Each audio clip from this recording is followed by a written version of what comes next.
Hello and welcome to Level Up and Friends. With those of us from the video game comic book store, Level Up Entertainment, get together each week with some friends and we have a discussion about a topic we're passionate about. This week we're talking about Dragon Ball. I think we're going to mostly stick to the manga, but it's such a major franchise, we're probably going to hit a lot of the other features.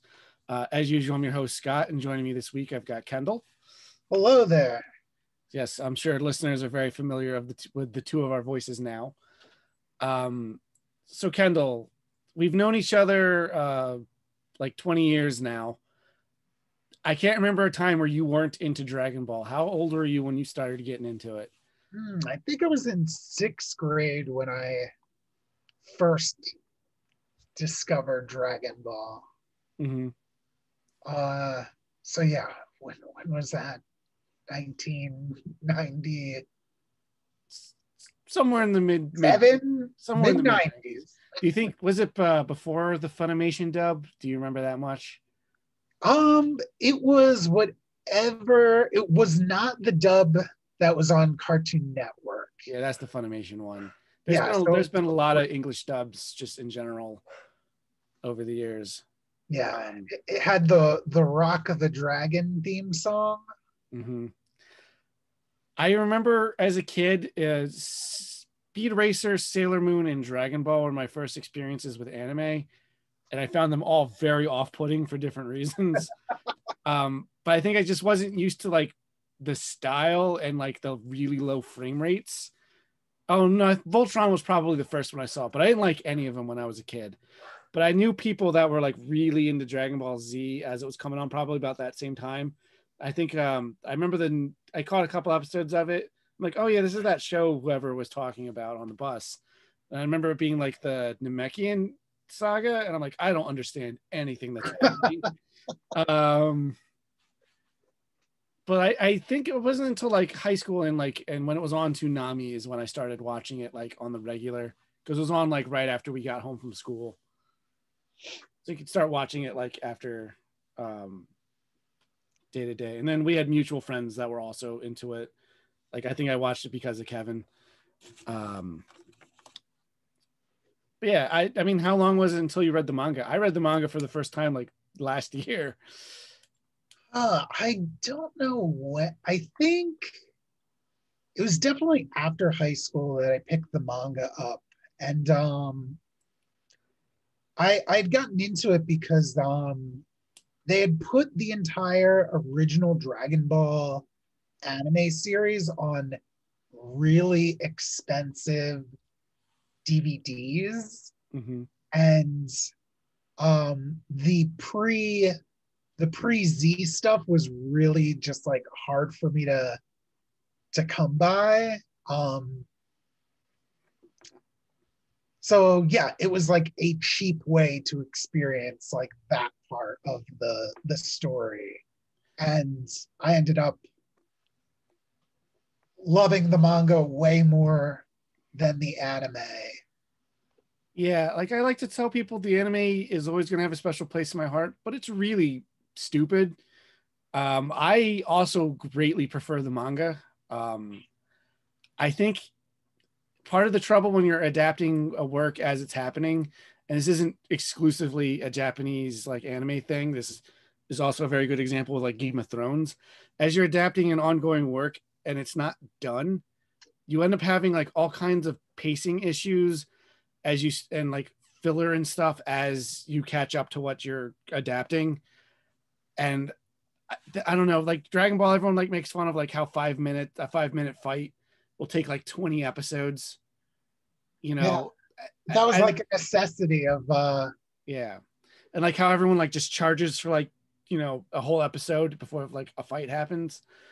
I think the manga, it moves much smoother, and I think it services the story much better in regards to its pacing. So the whole thing is much more enjoyable. Like, I don't know, there's a better flow to it. Yeah, in my opinion. For sure. Yeah. And the anime definitely like has a special place in my heart. Like it was so for the longest time, and I'm sure older listeners who are into Dragon Ball will remember, all that you could watch was the first 13 episodes of the original Dragon Ball, and then Dragon Ball Z, like up until like from the beginning of that until Goku like landed on planet Namek. Yeah, and then we'll just Like reset. it was years and years of that. So like I there was a comic book store in a mall that my mom would go to, and they would sell bootleg, like fan subbed Dragon Ball Z like video cassettes. Mm-hmm. And I would like buy those, and they would be random sections of episodes. I mean, that's And kind of awesome. You don't still have those, do you? oh God, I wish. Yeah. But yeah, it was wild. Like sometimes I would pick one, and it would be one of the movies. Um, like the first tape I got was the second Cooler movie, where he's like metal, and there's like 1,000 of him. So the cooler movie. The cooler of the cooler movies. But yeah, I had like random Vegito episodes and stuff from GT. I know it's funny. We're gonna sound like old men talking about how much more difficult it was in our day, but like that's anime used to be so underground. Like that's part of why I think I didn't really like it when I saw it on TV. I just was so not used to it. Like now anime is so everywhere. Like just Crunchyroll, you get millions of episodes of everything like at Oh fingertips. my God, it's so wild. Yeah. But like that's used to be how you got Dragon Ball, and like that's how you would discover like Dragon One Half, I think was the show. Like there was a lot of like weird like OVAs that would make their way over. Yeah. But yeah, I remember yeah, I remember when that stuff started coming out. Again, it was like they were on expense like when they started releasing officially, like they were really expensive like video sets. And you get because I used to work at Suncoast when that was really taking off. And like a DVD would have like 4 episodes and it'd be like $30. Yeah, it was tough if you wanted to. And of And course, like every anime that's like yeah, on television is like 50 episodes. at least. I mean, how many episodes is One Piece still like at currently? Oh God, 1,000 Yeah, or over, like literally over 1,000. I know it's over 1,000 manga chapters, so it's yeah, probably more anime. yeah, Man, bananas. but yeah, let's get into to what I don't know, lack of a better term, makes Dragon Ball special. Um, I feel like in the manga there's so in the manga there's not really a distinction between Dragon Ball and Dragon Ball Z. There is in the U.S. market because Dragon Ball Z is the more marketable branding, I think. Um, but really it's just Dragon Ball. But there is a very distinct like tonal shift between like the pre-time skip and the post-time skip when they become adults. Um, I really prefer the earlier stuff. It's got this really fun, adventurous tone versus the later stuff, which is just we got to punch this guy. Oh no, there's a stronger guy. I need a new form to punch him harder. And like, there's fun stuff in that, but like, to me, it becomes very repetitive and not as interesting. And I think that's a bigger problem with the anime versus the manga. I don't know if how you feel about the general vibe of the manga. Yeah, so I mean, we're on the same page with that. Yeah, the manga starts out, it's like very just like silly because Toriyama did like gag comics Yeah. like before Dragon Ball, and Dragon Ball was supposed to be more of that with like a little bit of an adventure thrown in. Mm-hmm. Wasn't supposed to last very long at all. Um, and then, as it was published, like they like found like, oh, like we like the more, readers like the more action scenes of the comic rather than funny stuff. So Toriyama just kept adding more and more of that into the series, and he definitely gets better at drawing that stuff as well. So it gets even more popular. Mm-hmm. But yeah, it definitely, once Raditz shows up, it's like you can definitely tell it's a different, going in a way different direction. Yeah, it's like, yeah, that's really like, because that's right at the beginning of like the Z split. Um, but there's still a little bit of adventure stuff with Gohan when he's getting trained, and like him and Krillin are on Namek, and they're kind of like dodging Vegeta and Frieza's forces. Yeah, a little bit, and it sneaks in there every now and then. I feel like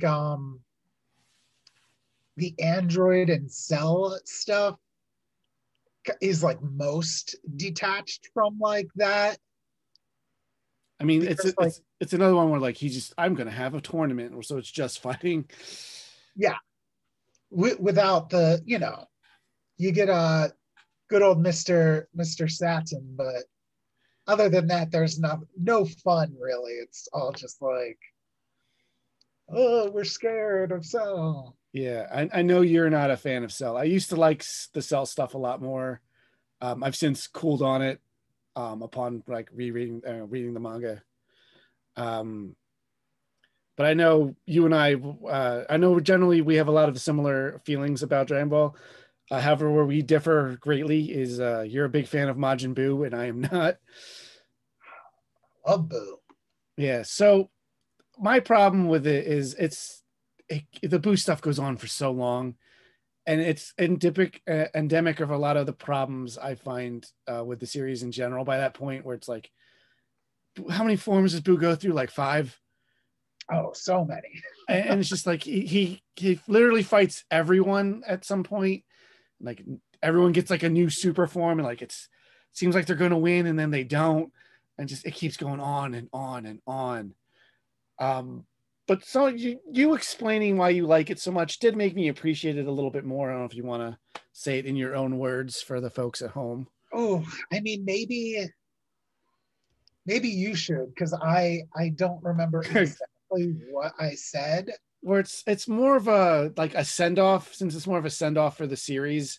It's kind of nice being able to like everyone gets gets like a shot at him, like everyone gets a little bit of a chance to shine right before the end, because ultimately it's going to come down to Goku and Boo, because that's how these things always do. Yeah, always, always. And I know a lot of Gohan fans especially hate the Buu saga because at the end of Cell, like Gohan is he's set up to be the main character, and in well, it would have been very cool if he like was the one to like beat Boo. Like if you're gonna end the series there, it has to be Goku. Mm-hmm. It just does like a really good job of like wrapping up everybody's like for I mean characters in Dragon Ball don't really have arcs to them. Like Well, very few. Like they're simple, but everyone has them. But Goku, he's a flat character, which is what works. Was what makes it, I think, which makes the longevity of the title possible. Because Goku doesn't change, but he changes the world around him. Like how many of his friends by the end of it were like series villains, you know? almost all of them if you Yeah. think about it. Um I mean you could even argue that Like even going back to like Krillin. oh, yeah. You know, Well, originally. before that, Yamcha is Oh yeah, like true. Yeah, yeah. literally in the what third story, maybe fourth, He's very super early. early. Yeah. Yeah, Oh yeah, him and Oolong. Yeah. yeah. Oolong. You can even argue that Oh Bulma my. is Yeah. like They first meet, she shoots him in the face. yeah, and she like like she like turns to the camera in quotes and it's Yeah. just like, oh, I'm playing a trick on this guy so it can use his Dragon Ball. Like Yeah. But yeah, everyone grows as a result of meeting Goku. And I don't know. I think that's a big part of where like Goku's charm is, and I like that he is basically still the same kid at the end Yeah, of the series that he was at the beginning. Like he's not as dumb. Like he understands the biological difference between men and women now. But like, um, I don't know. There's like something funny, and it's like a fun charm to him. But like, I guess going off topic a little bit, then I think that's one of the reasons I like the original Japanese voices much more than the English ones, because Goku's voice literally never changed. He still sounds like a little kid, and I don't like the Funimation version where like they try to make him like this overly heroic character. Like he's a good guy, but he's not Superman. Like he fights because he's selfish and wants to fight. Like that's what's fun to him. That's like his only motivation in life is to fight things and get stronger to fight more things. yeah, and like he doesn't like bad people. But yeah, he's not like trying to like go fight crime or anything. Exactly. Yeah. Yeah, there's uh, a specific like line in the anime that they adapted uh like shortly after he turns Super Saiyan for the first time, Mm-hmm. where like in the original version he just says like he's Super Saiyan Son Goku, Yeah. and like they change it to this whole speech about like being an ally of justice or something, and Yeah, it's they just do a like, lot of that stuff in the dub. I'm like, this is, I don't know, it comes off really lame. yeah, Like, and like as you know, I have a comic book store, so I'm obviously into like superheroes and stuff. But like, it's really corny even by those standards. yeah, it's Like, I would roll my eyes if Superman said that to somebody. Like, can you imagine him saying that to Doomsday after he like killed everyone else? During Death of Superman. Like, I don't know. It's I like the original version. Like, the reason Goku goes crazy and does that because Frieza killed his friend in front of him. That was like the final step.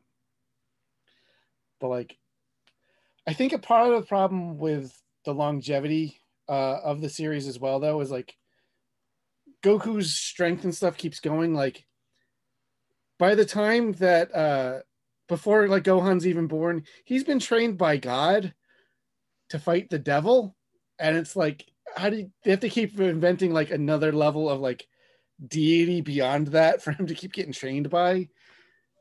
yeah. I mean, there's all these rumors about like when did Toriyama want to end the series? The earliest was after the very first arc in Dragon Ball. Like that's all he really wanted to do. Mm-hmm. Um, but like the first most logical point to end it would be like, Goku keeps entering this tournament to be the strongest in the world. First time he's there, he gets to the finals and fails. Second time he's there, he gets to the finals and fails. And then in between that and the final tournament that ends the first part of the series, Yeah, the Piccolo Junior part. yeah, he gets trained by God. He he fights the first Piccolo, Mm-hmm. and it's like saves the world for like the first time, like, and the finals of that tournament comes down to him and Piccolo, and he wins, and he's declared the strongest person in the world. I'll be honest with you, when rereading the manga, that was the first time when I felt like, okay, like if there was no more, I would have been satisfied.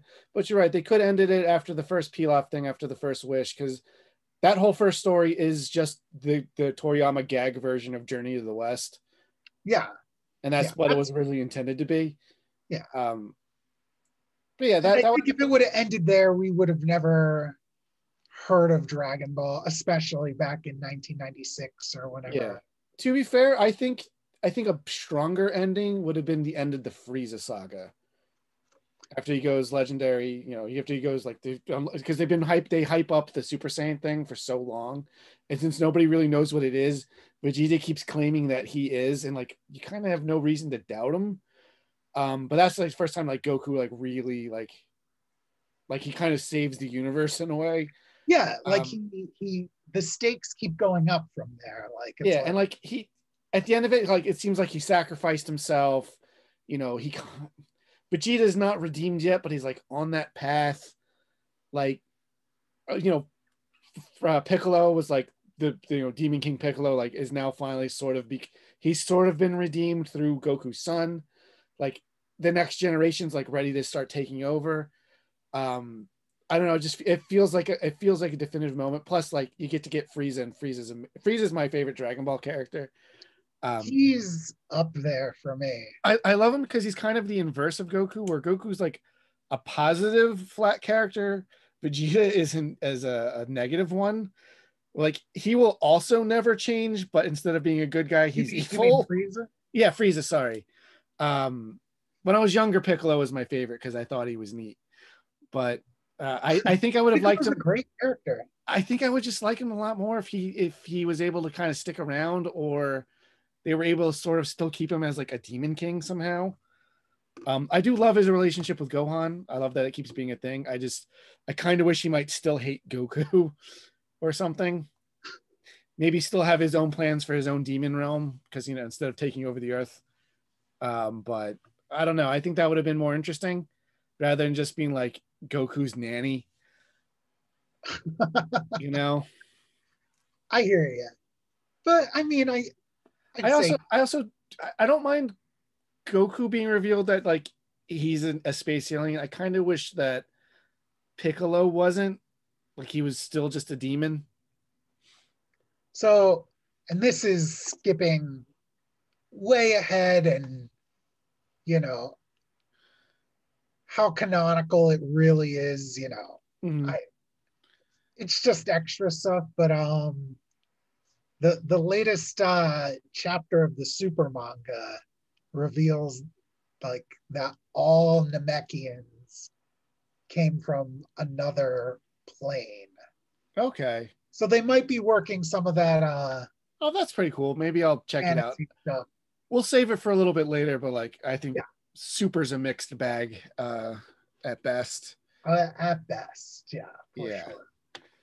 Um Um, but no, yeah, I agree with you for Frieza. I love that he's just a really mean guy. I love that he's irredeemable, and I love that he just needs to kill Goku now. Like it's as dumb as it is, like how he kind of like came back to life in like a Resurrection F and whatnot. Like I don't know. He's just the guy that like won't stay down, and I think that's neat. Like the first time he comes back and he's like a robot. So Ah, Gesundheit to me. That's and that was kind of cool. I was like, I remember being like, oh no, how are they going to beat him? Which is kind of a cool way to introduce Trunks, where he just kills him in like one blow. Like, oh, yeah, what is the deal with this dude? But I don't find Trunks and his future stuff super interesting. I also don't really understand how time travel works in this now. it doesn't make any I sense. mean, I'm on the record saying time travel almost never makes sense. Yeah, it's especially weird. It's In, weird that he goes back to his future and like nothing changes.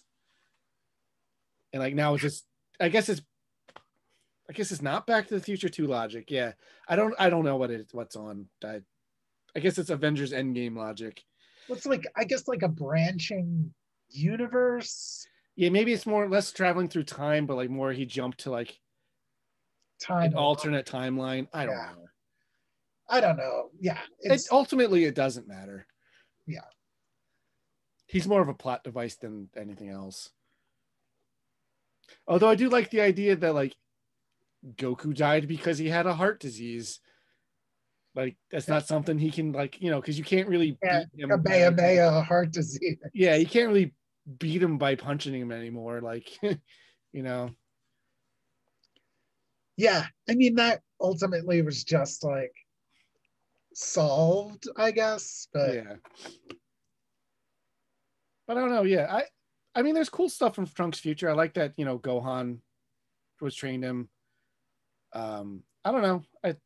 I would like. I mean, granted, we've gotten some OVAs and stuff of that over the years, where it's like kind of like post-apocalyptic Dragon Ball, because it also allowed like one of the things that you start losing the farther into it you go is all the cool Toriyama like mechs and stuff that Bulma would make. Like one of the early things that Goku fights and I think is amazing is this like goofy pirate robot.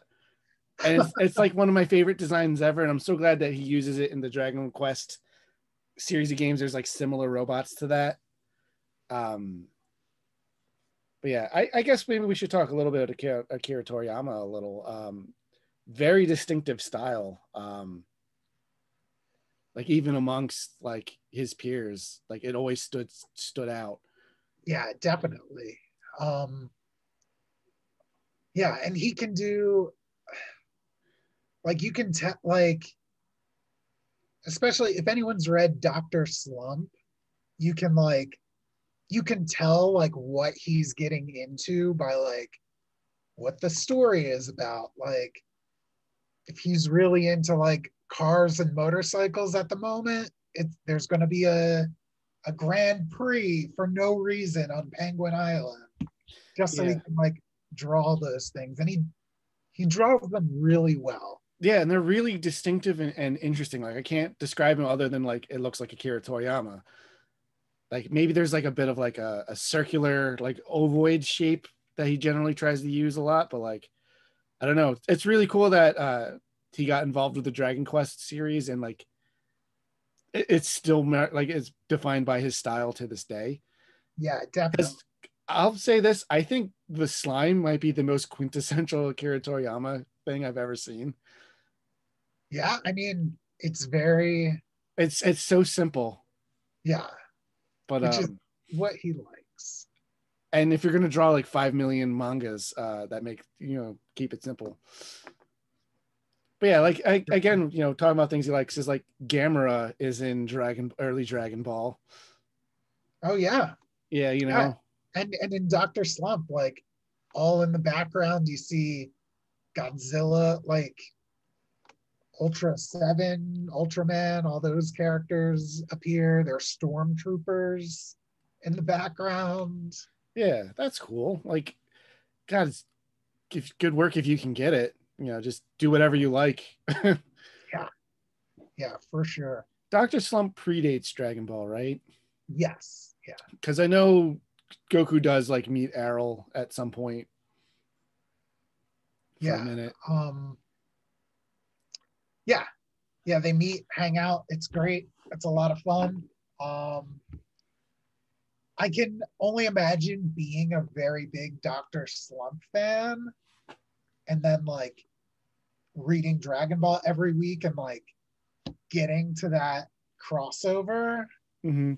like just like how stoked you would be to like because like the manga, the like style like kind of does like a shift back to like and like I think even the text box says like, oh, here's a familiar place, and it's just like you're on Penguin Island again.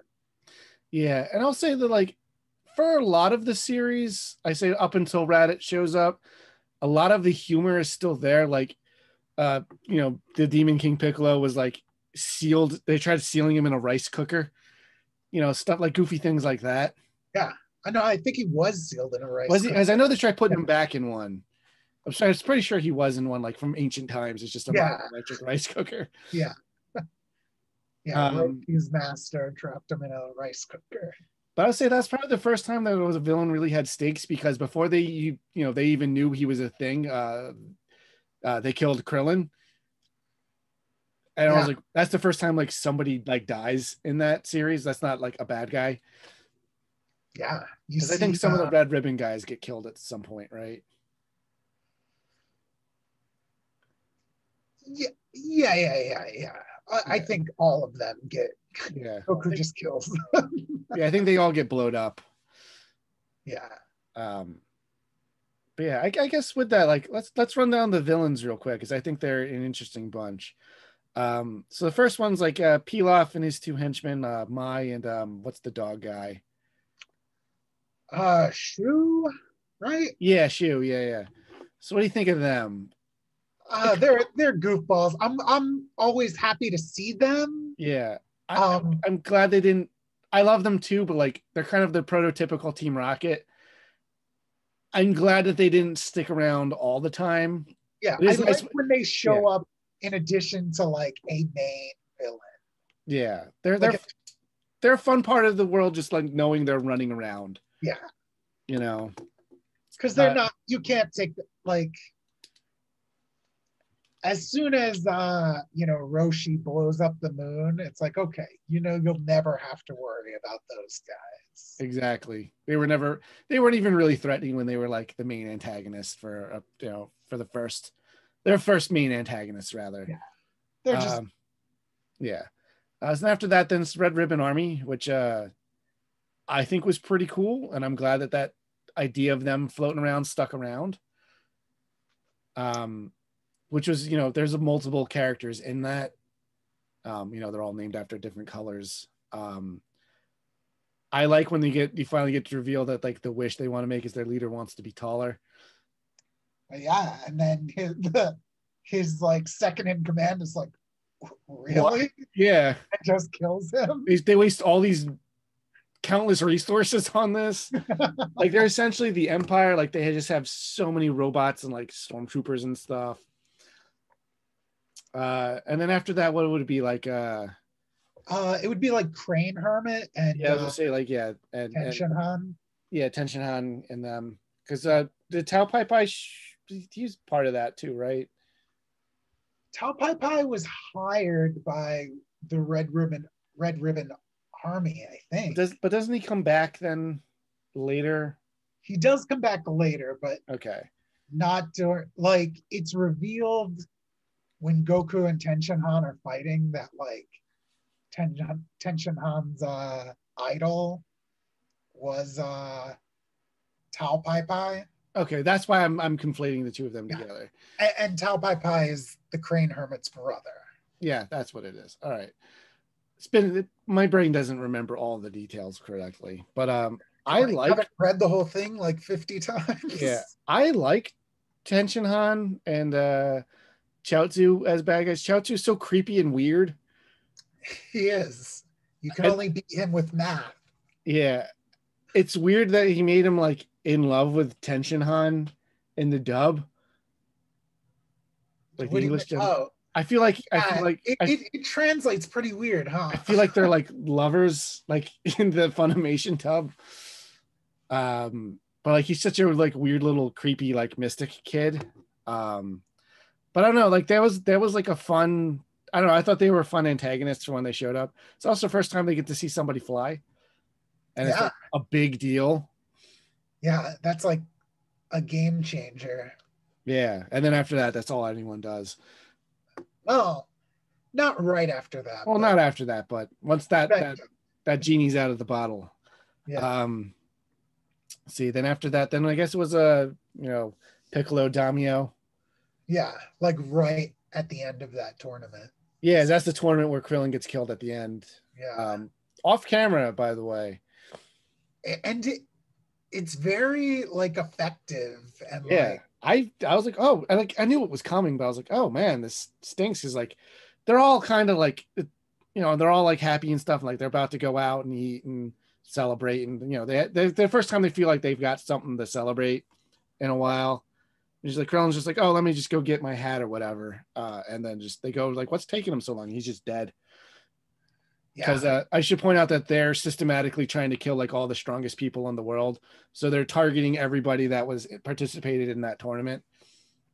So that way there's nobody to like stand up to Piccolo Damio. Yeah, he doesn't want to get sealed in a rice cooker again. Exactly.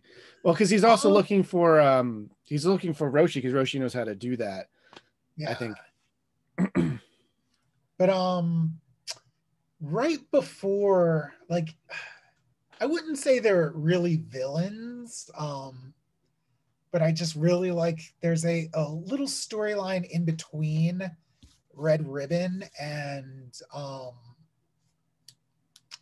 that tournament where they fight Tianshanhan, um, where Goku, like, they're looking for the final Dragon Ball to bring Upa's dad, who I can't remember his name, Yeah, but like but to he bring was him killed back to earlier. life. Yeah.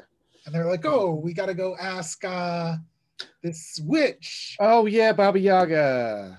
Yeah. So yeah, they find Baba and she's like, oh, I'll tell you where it is if you can just beat my henchman. So he's just like fighting different like horror characters. Yeah, this was really fun. Yeah, I and you know, they're not bad guys. I They're mean, just they're just it's basically a test, yeah, a little bit of a trial, and then we know how it ends. yeah, yeah. The final The opponent mystery is man. Yeah. a masked figure who knows all of Goku's weaknesses, and it turns out to be his dead grandpa. Yeah. Uh, and it's just like a very cute scene. It's one of my favorite scenes from the anime. Yeah, that's one of the Makes you cry standout a little moments for me. It's bit. sad. It's touching. And Yeah, like it's the only time you ever see him. yeah. Well, Well, he's he comes referred back to in a some lot. filler, Yeah. Well, not anime counting. only filler. Yeah. But yeah. But, he casts a large shadow. I mean, Goku names his firstborn son after him, you know. But yeah, that's a fun moment. But yeah, then after the Piccolo stuff, because it's what is his first like kids like they're all named after musical instruments. It's like Yeah, there's like tambourine. tambourine, drum, Yeah. um, who I think is the one that Yajirobe kills. Hmm. Yajirobe's one of my favorite Dragon Ball characters. Yeah, the reason he doesn't get involved in the plot is that's just he doesn't want to get involved in things. Yeah, he just doesn't want to fight anyone. Yeah. Um, hey man, he ends up saving the day a little bit later. Yeah, he's great. He's one of my favorites. Unfortunately, he just hangs out with Korn and just that's where we leave him forever. Forever. Yeah. Yeah, but after that, then yeah, Piccolo Jr., and then that's the Piccolo that we know from the rest of the series. And then we get into the Saiyans, and I think the buildup to the arrival of Nappa and Frieza is pretty Not great. Vegeta.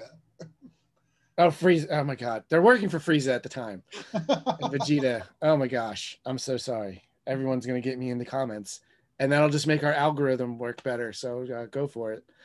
Um, but yeah, I think that like you kind of like are scared of them when they show up. Like they're little bean guys that they plant like as a joke, rip through all of the characters we've known, and they've been planning and training for this for a year, right? Yeah, they have a whole year to prepare. And yeah, just like everyone you've hung out with all those years.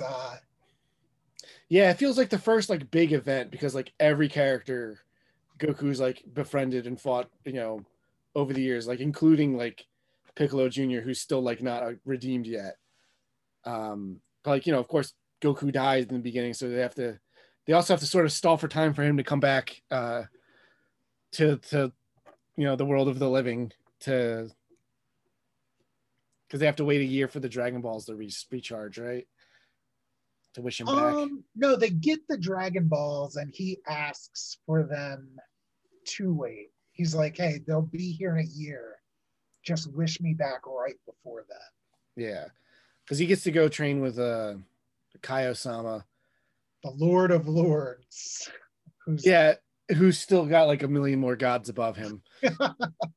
And they keep finding more gods above him with Beerus and stuff. like I said, it gets kind of ridiculous at a certain point uh, for a lot of things. Um, I think this is, I don't want to say it's the first truly great, Vegeta being the first truly great villain the series has, but like, I definitely get why he's still so popular. I think after I feel like he completes his redemption arc later during the Buu saga, and then after that, he's just kind of spinning his wheels. And I kind of wish Goku went, because Goku kind of has, there's kind of like a formula where like he starts off with a rival, and then that person kind of becomes their wingman, and then he gets a new rival, and then that person becomes their wingman. He kind of keeps trading up.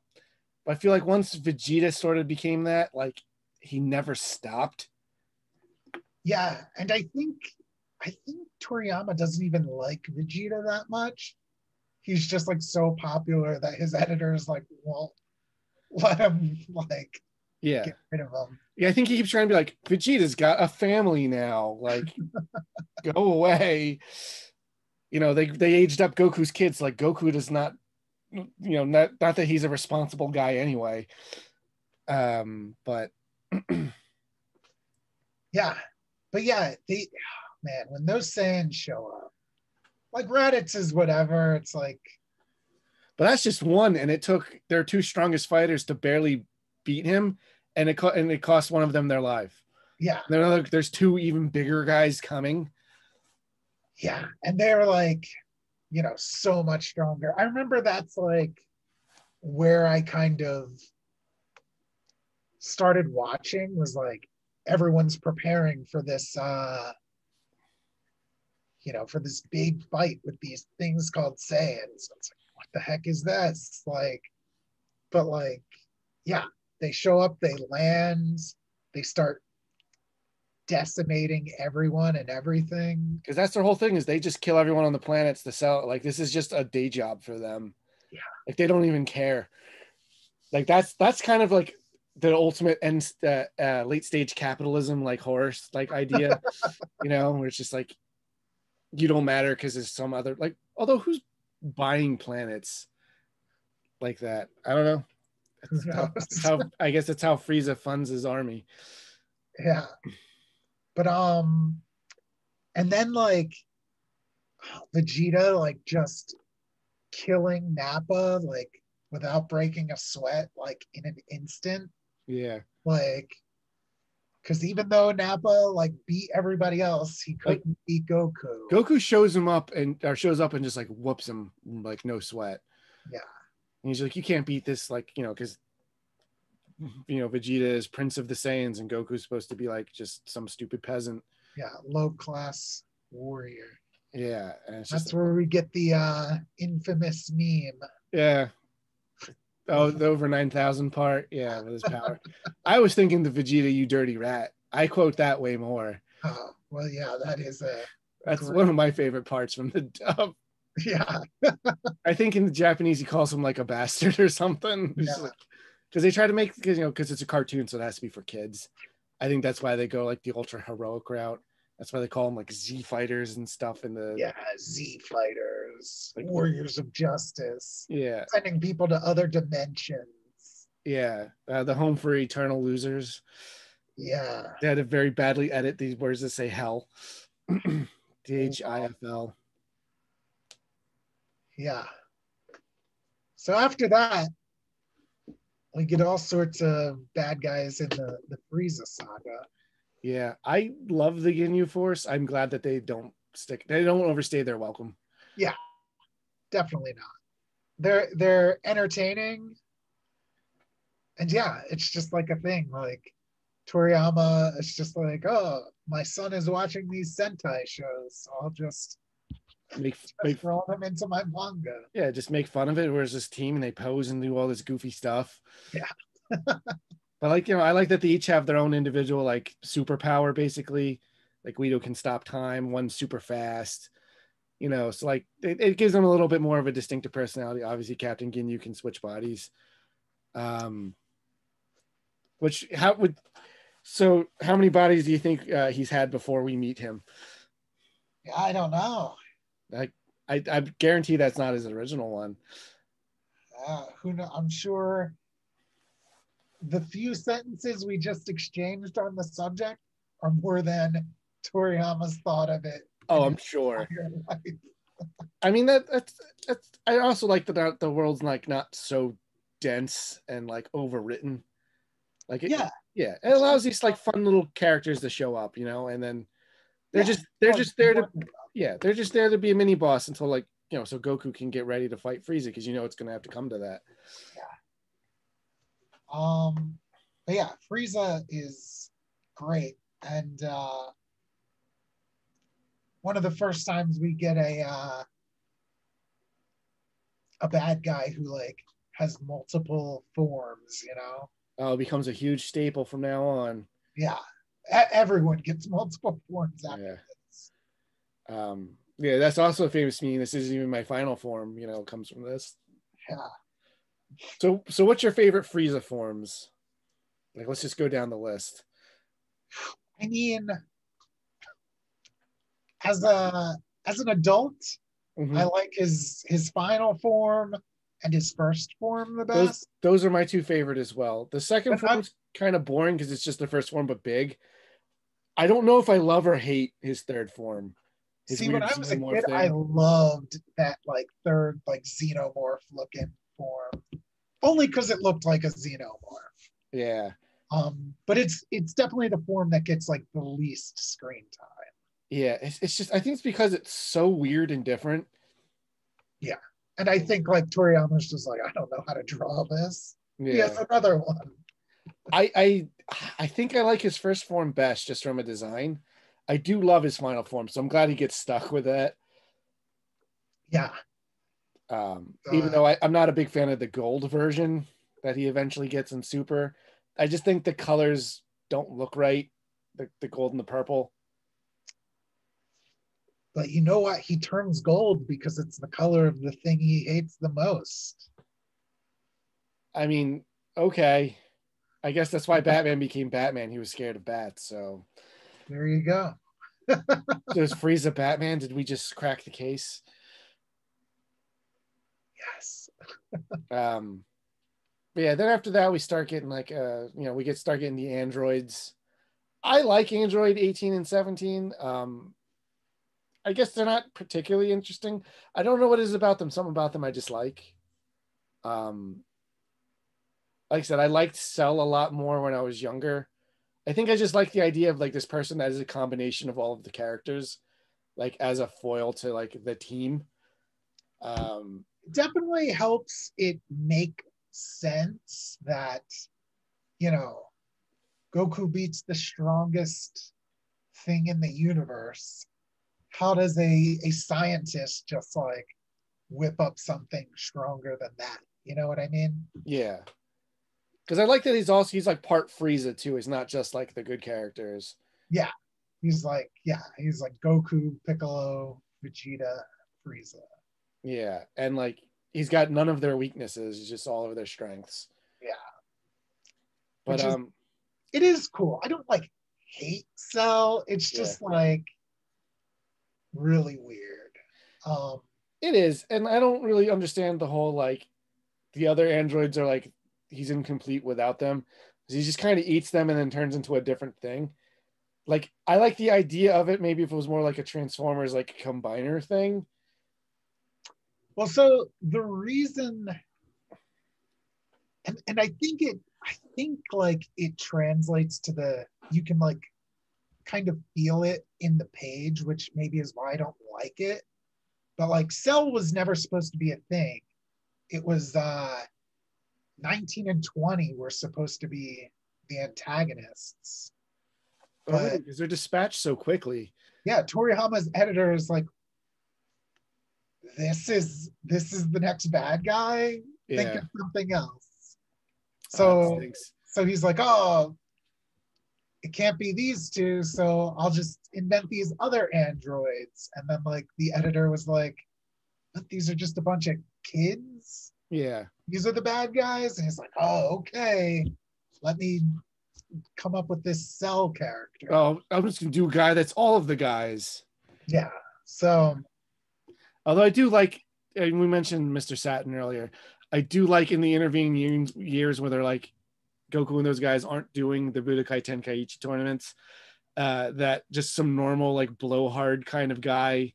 He probably is a legitimately great human fighter, but like he's so nowhere near these characters, and it's like really funny Well, watching yeah, him. Yeah, watching him try to characters get like that involved. have been Yeah, like showing up like in all of those tournaments. yeah, Like, they're some of the most fun parts. Like, they're what makes the tournaments kind of exciting, in my opinion, and why I think shonen stuff in general like can't get away from having tournament arcs. it's just because it's an excuse to like introduce like random characters. Yeah, but I don't think they ever. I think they're done best in the Dragon Ball stuff, where like again nothing overstays its welcome, because sometimes like tournament arcs just drag in these in Shonen Jump things. Like I love Yu Yu Hakusho, but like that tournament just goes on forever. Oh yeah. And it doesn't, to me, it doesn't get interesting until like the last round. Yeah, like nothing matters until the last round. But like in the tournaments that Goku goes through, especially like the first couple, like there's a legit chance he loses at any moment, and like it's got some genuine tension. And sometimes he's got to fight like his friends like Yamcha or Krillin or something. Yeah. Um, I don't know. I like the tournaments. It's interesting that they after this, I guess they decided to go back to them, because I know Goku and Vegeta are like the first right off the bat in the first tournament in the Majin Buu saga. And then nobody can even watch their fight because they move so fast.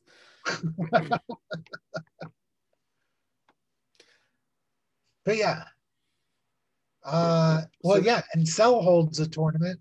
yeah, which is just basically fight me one at a time, bro. Like like it's not really a tournament. Yeah. It's more just like a challenge. You just to the world. Yeah. Please come fight me. I guess that's the Goku in him, because that's just like Goku's thing. Wow, I never thought about that. That makes him Yeah. so much cooler to me now. Oh yeah, I always kind of took he has a little bit of their personality as well. Um, which is why I think he also like knows them. Like that's why he kind of goads like Vegeta into fighting him one on one instead of helping. Was like because Vegeta's big weakness is his pride, which I guess Cell doesn't really have to get right with. But I love that Gohan comes into his own and is the one to like defeat him. Yeah. It really felt like a passing of the torch moment. I think it's one of the more powerful moments in the series. I kind of wish that they stuck in that direction, but obviously they did not.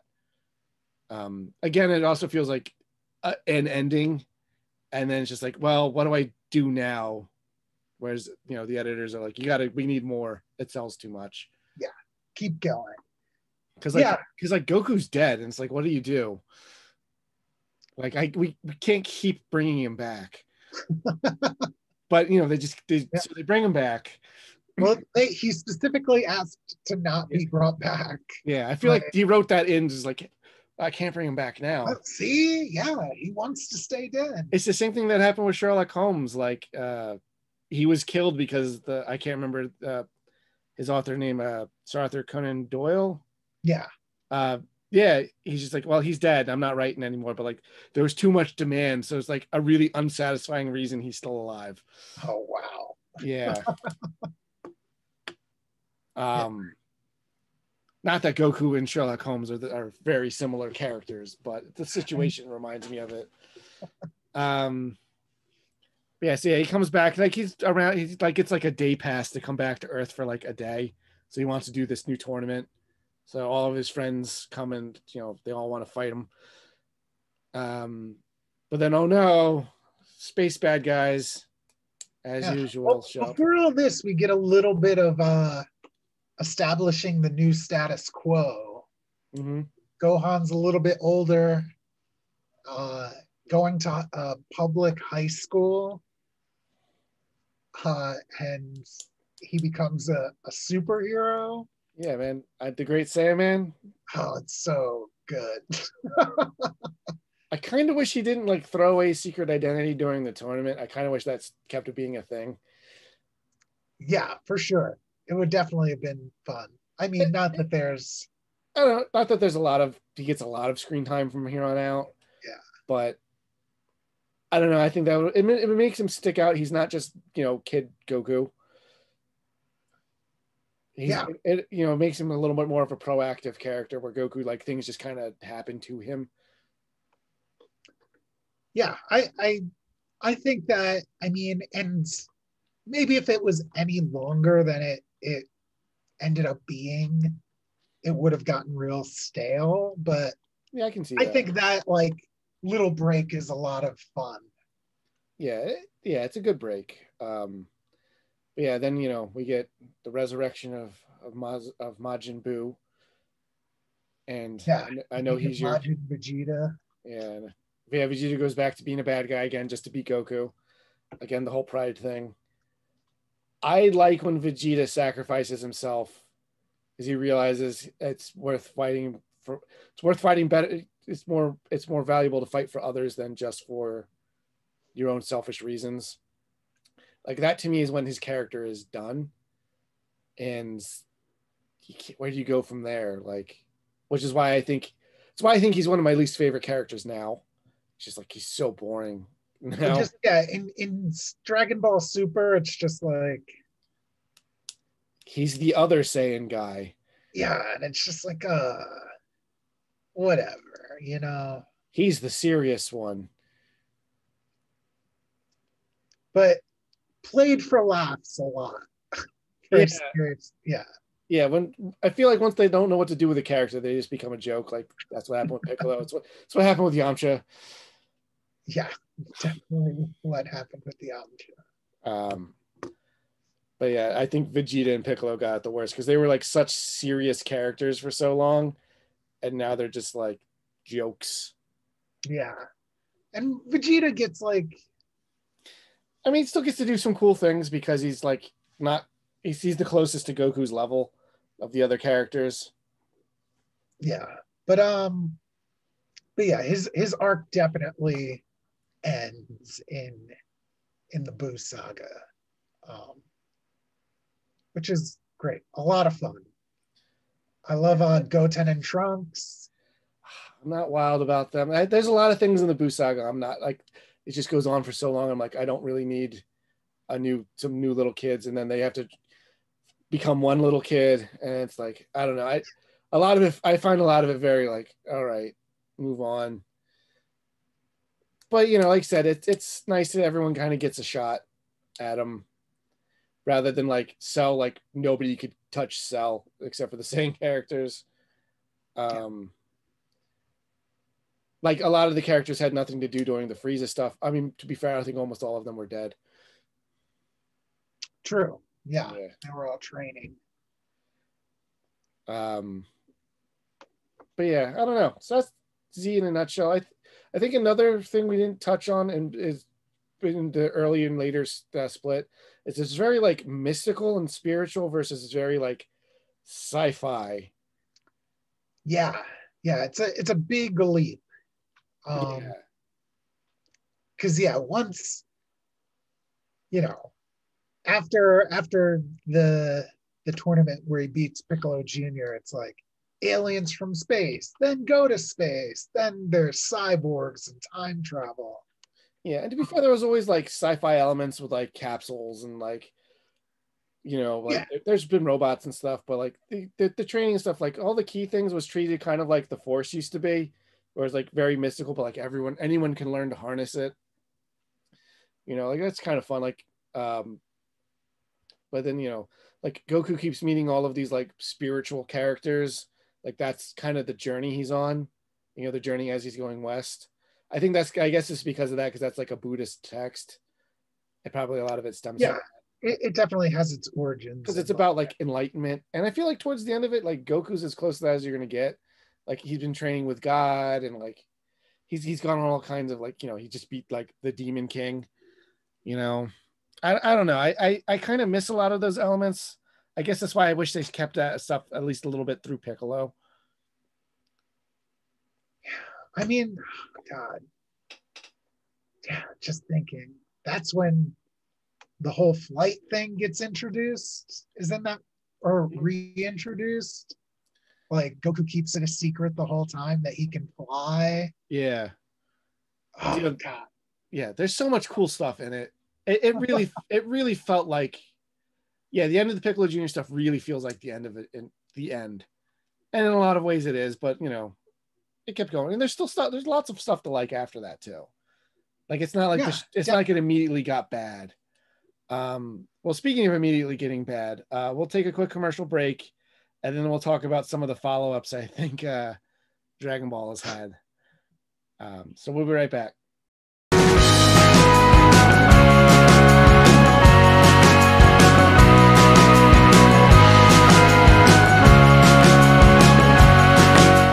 Created by husband and wife team Kendell and Kayla, Star Savior Bunny combines Sailor Moon-esque superheroics with the challenges of early adulthood.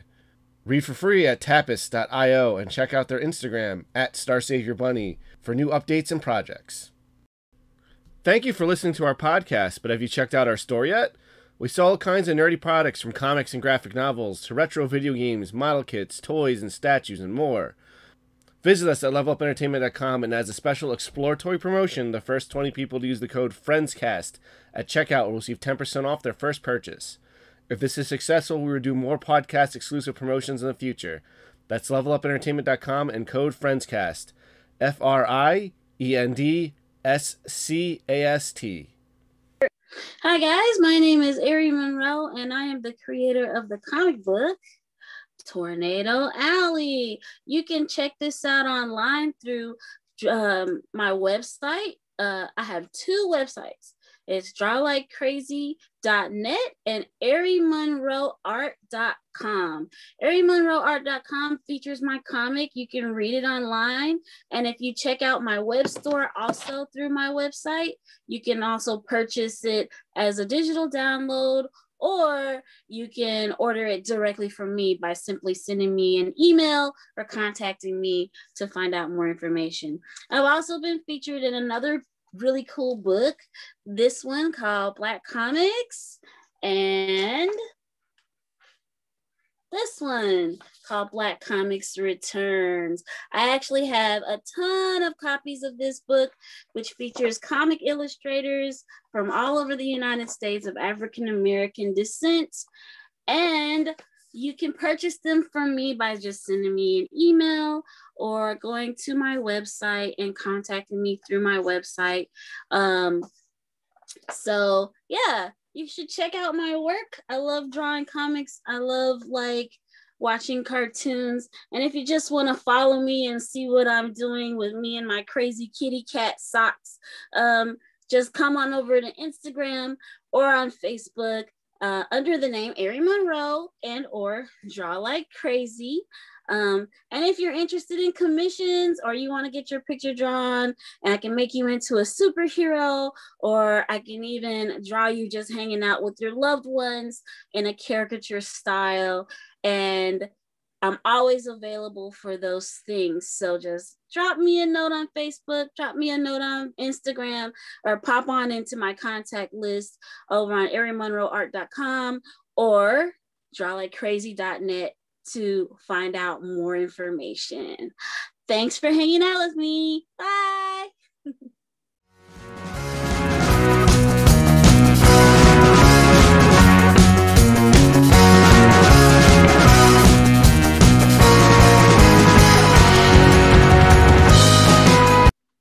All right, and we're back.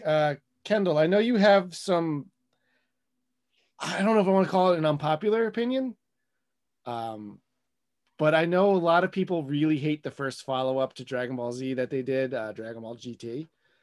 I know you happen to enjoy it. So I don't know if you want to maybe explain your position on this a bit. So yeah, Dragon Ball GT, it was there. And when it was the only sequel to Dragon Ball Z, I also hated on it a lot. I really enjoyed, I think it has a killer soundtrack. Some of my favorite songs in the franchise are from there. But yeah, I didn't really appreciate it. It sidelined almost every single character in the franchise. So yeah, it definitely has its faults. But then Dragon Ball Super came out, and while I while I do still enjoy it, and think it has its fun parts, I rewatched Dragon Ball GT just to like compare, and I think as a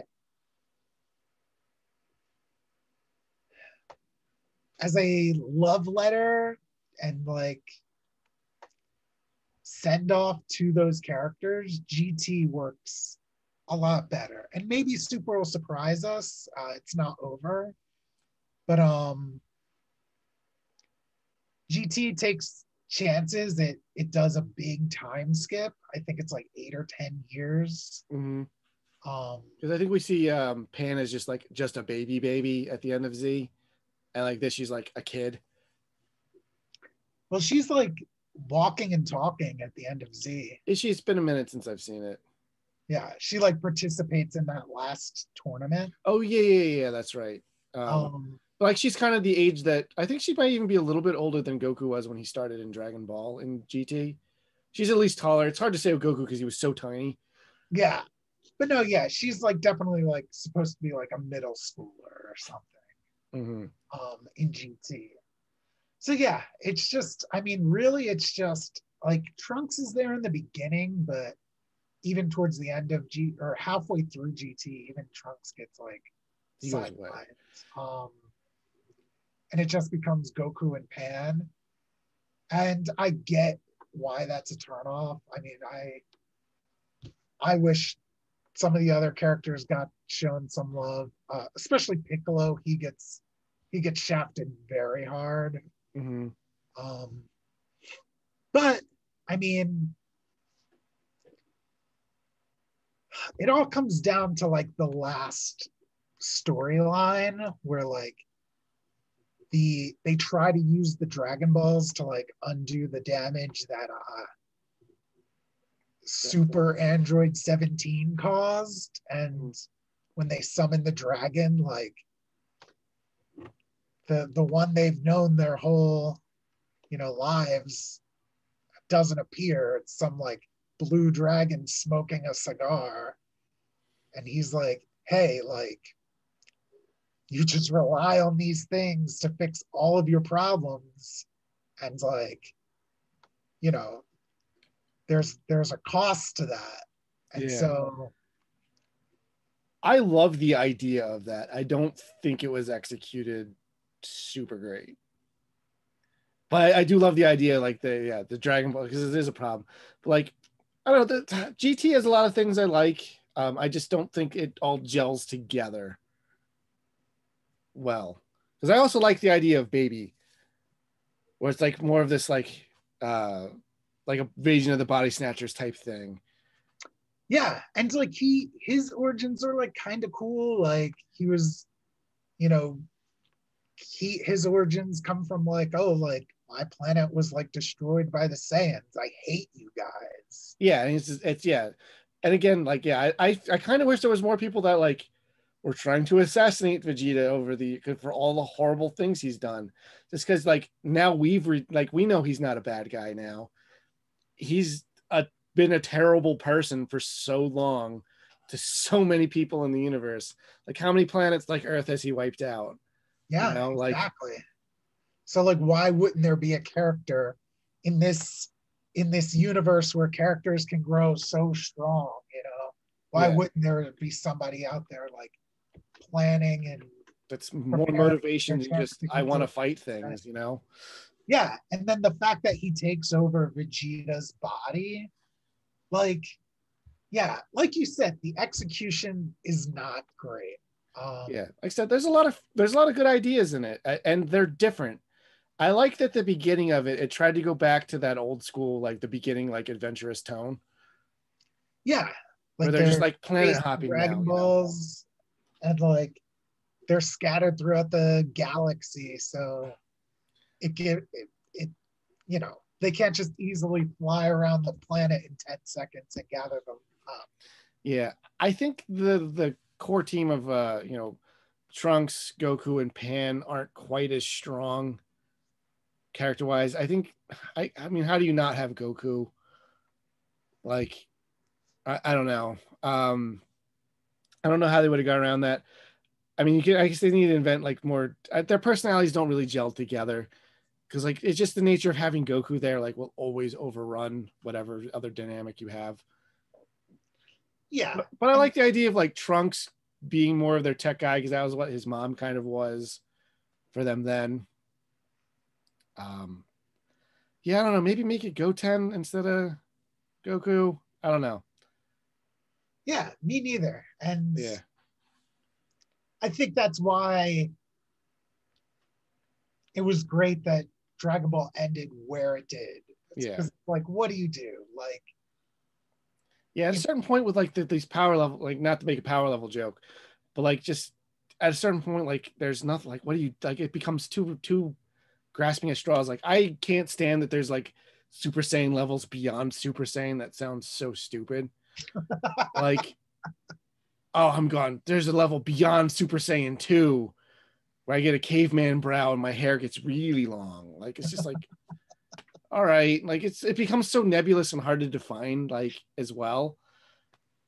yeah, I don't know. Like, especially when they were first trying to like go beyond Super Saiyan, like you can tell Toriyama didn't have it quite figured out yet. yeah, they get all electric-y. And like, remember when like Trunks and Vegeta like had all those muscles and Yeah, stuff? they look like He-Man toys. Yeah, oh, it was awful. Yeah. All right. So I do like the ways like Dragon Ball Z send off. We have a little bit of time skip. There's another tournament.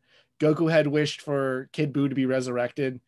And then we finally get to meet like he's grown up enough and like Goku's gonna take him off and train him. Like that's kind of a fun send off. We get to see where the other characters are going. Gohan has his family. You know, the kids are getting older. Like it's got kind of it's got an optimistic, upbeat, like the future is bright kind of thing. I do think GT's last episode uh might be one of the like I think it's the best way to end Yeah, this whole series. it's yeah, because they've overused those Dragon Balls, and just because they, you know, get strong enough to beat the monsters that they create doesn't mean that they like get them back. Mm-hmm. It's like it's kind of ambiguous. You don't really know. There's like some unspoken like thing going on between Goku and Shenlong, but it's basically like you, as long as either one of them is around, like this will never ever end. So they Mm-hmm. both just like disappear and go away. And then was it like 100 years later or something? Yeah, it's like 100 years later. You see Goku Jr. and Vegeta Jr. and Pan. Yeah, I don't know. It's just like it's just such a weird. It's just a fun. I don't know. Something about it is just like this. You know, like the characters, like their legacies will go on forever, and there will always be more adventures. Because again, the one of Goku's this like descendants looks exactly like him, and is about to go off on an adventure. Yeah, and like we don't need to see that. We don't Yeah. need to like my favorite thing about the ending of the manga is like Toriyama, like before the last chapter, he's like, this is it. This is the last chapter. And from now on, you just have to, you know, you have to like look at these stories and like whatever is in your imagination is what happens to them. Like, and I Yeah. think that's like a great way to like send off this like thing you've worked on. That's like Yeah. grown. You've wanted to end it so many times, and it's obviously grown beyond you. Yeah. So it's just like here, you do it. Like whatever you want to happen next, that's what happens. Like there's just something about that like original ending that I love. But no, GT, I think GT's good too. I do like GT. yeah. I mean, Super's not over yet, but I guess we should talk a little bit about that. Again, like GT, I think it's got a lot of things I like. I don't think the execution's there completely. I mean, the first time I ever saw anything from GT is you sent me a YouTube video. You mean Super? Of Super, sorry. Of Super is you sent me the YouTube video of when Goku and Frieza team up to fight the last bad guy. And you're like, am I crazy or is this cool? And like I watched it with no context. I'm like, all right, this is awesome. Yeah. They do a lot of cool like that. That's cool.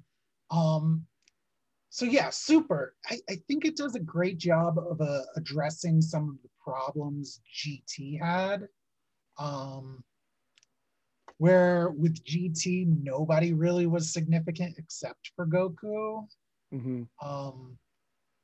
Super like switches that up so hard and like, you know, eventually everybody who's ever been like a fighting character in the show like is relevant again, which is a lot of fun because like yeah, a lot of those characters just got pushed to the wayside. Like yeah, like I mentioned, Piccolo getting like screwed over in GT. He like doesn't appear for so many episodes, and then he appears just to like die. Yeah, so I think he just shows up and gets killed like immediately.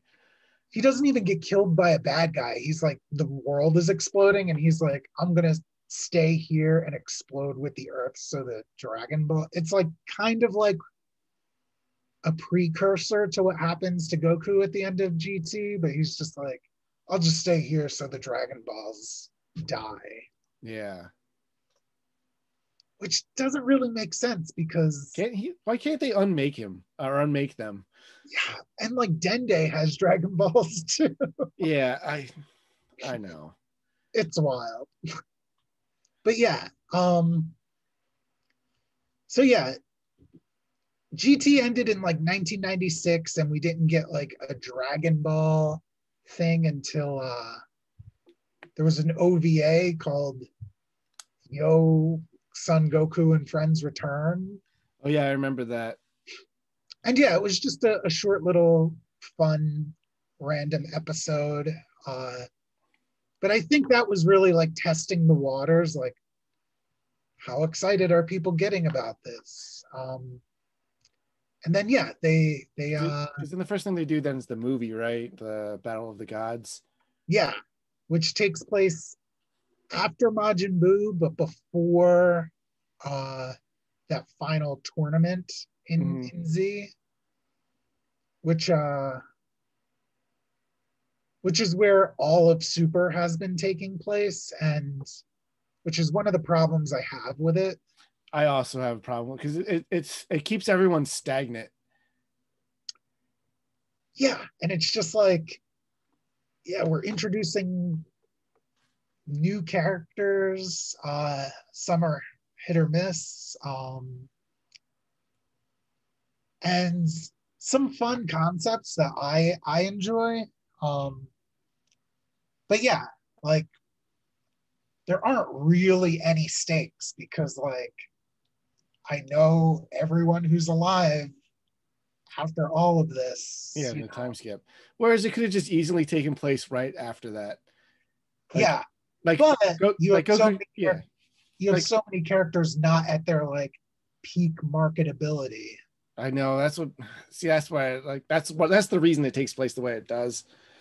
Maybe it's more enjoyable if you look at it as like a possible like what if timeline rather than an actual canon continuation. Because this is just that guy's imagination of what happens. Yeah, that's how I look at both of the sequel series. Like, yeah. I mean, GT's been getting some love in merchandising and stuff lately. Like they keep making statues and stuff. I mean, I think Super Saiyan 4 is like stupid looking. Like they keep making things for it. So I'm like, all right. I like Kid Goku is peak Goku to me. Yeah, I do like. And then if I'm gonna get adult Goku, I like early like non-Super Saiyan stuff. I like when he still has Nuembo and things. I'm just thinking like, you know, the statues and stuff we get at the store. Like I also really like, this is a thing that I guess I don't know if Toriyama started this, but I like when Shonen Jump and this stuff will do things where like alternate designs for the characters. Like here's a fantasy like knight design, things like that. Oh yeah, I love that stuff. In the chapter titles. Yeah, I love that stuff. Yeah, like there's one I really like of it's like Goku and Chi-Chi in like they're wearing like motorcycle gear, but like Goku still has like a Noibo on his back. Yeah. Getting on a motorcycle. Yeah, like Goku never learns to drive, but like it's cool. Like Yeah. this is a thing. Yeah. There's a whole filler episode about him learning to drive. Which is the best filler in any anime that's ever existed. But yeah, did you watch Battle of the Gods? No, I didn't watch the movies. Gotcha. Because they followed it up with the Return of F, the Frieza comes back movie. But I know they readapted him like the first two arcs of the series proper after after those movies came out. Yeah. And I know the manga and the anime are very different. So I wouldn't say very different. Well, because I know the details in them are different. Because I know that Toriyama basically gave them the plot points, and they have two different like writers. So a lot of the same things still happen, but like they happen very differently. So I know there's a debate like where it's like which one is this, the superior version. Yeah. Like, I don't know.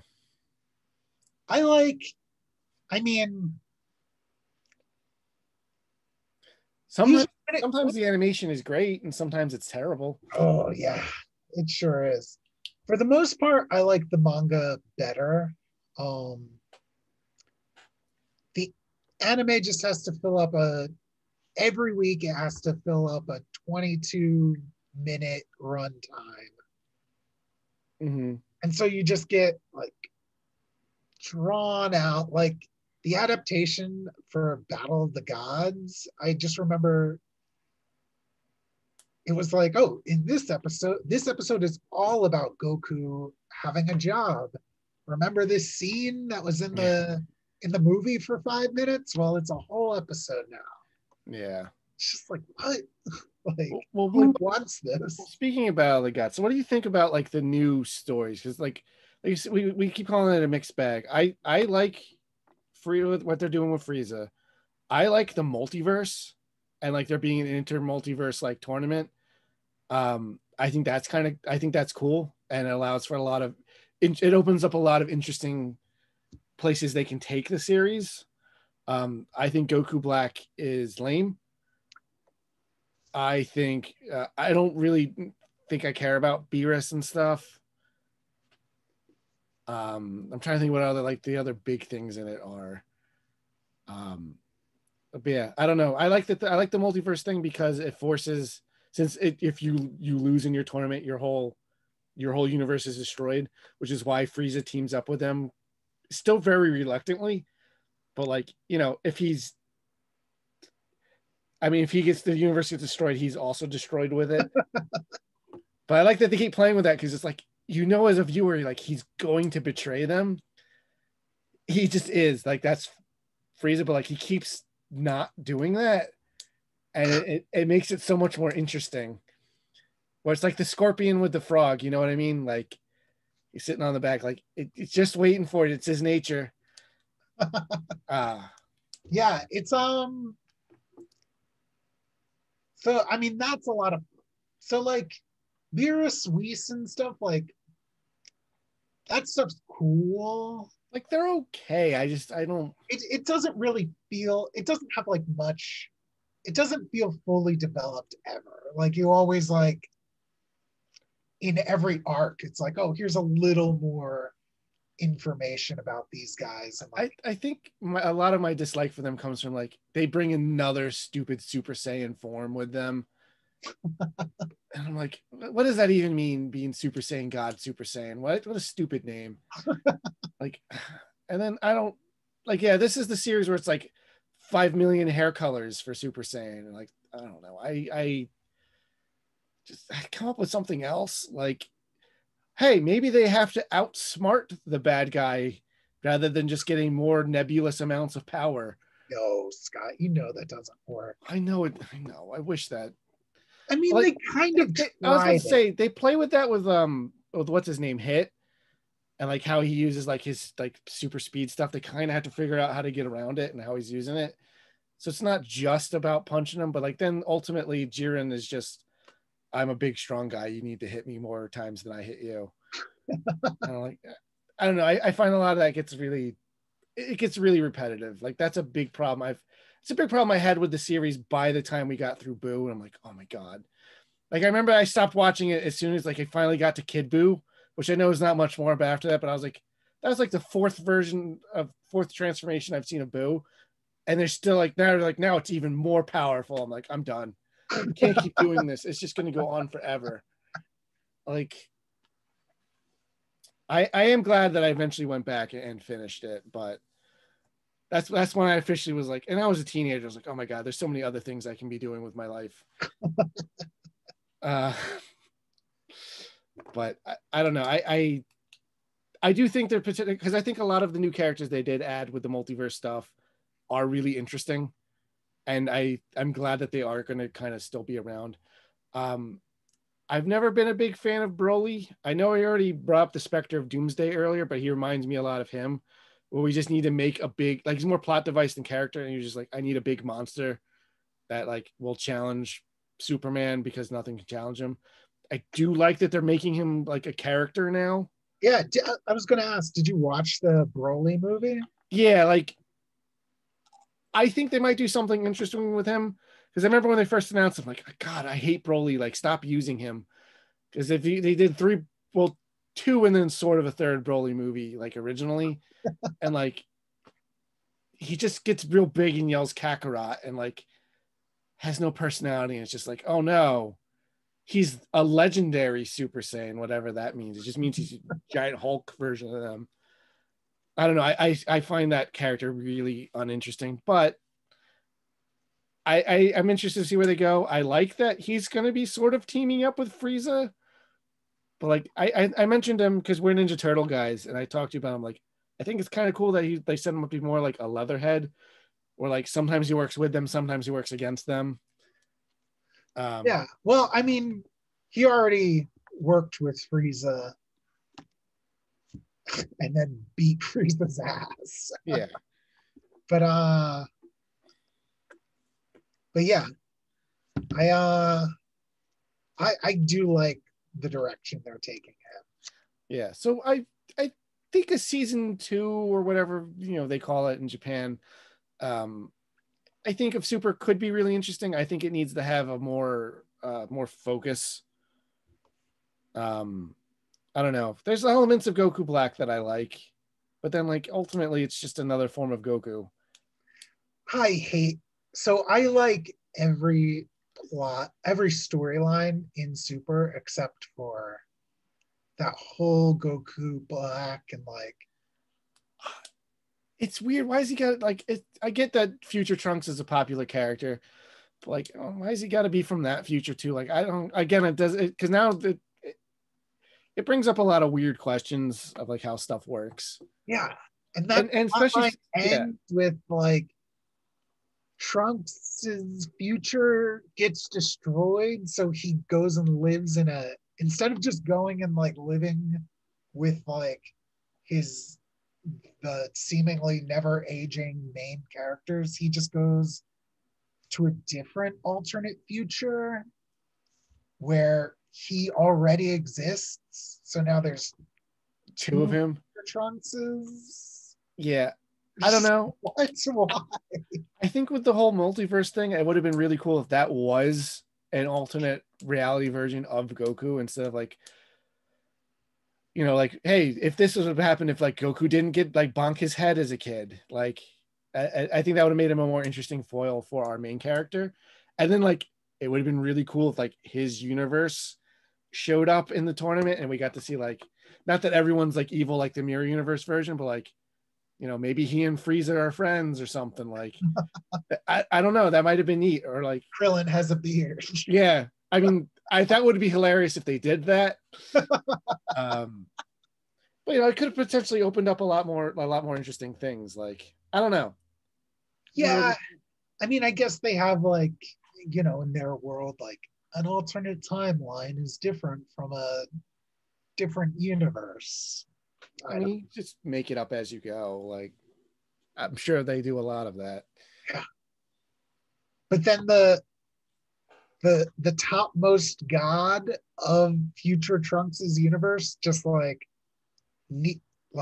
became best friends with the topmost god of the main Dragon Ball universe. So now there's just like two of them and they just hang out.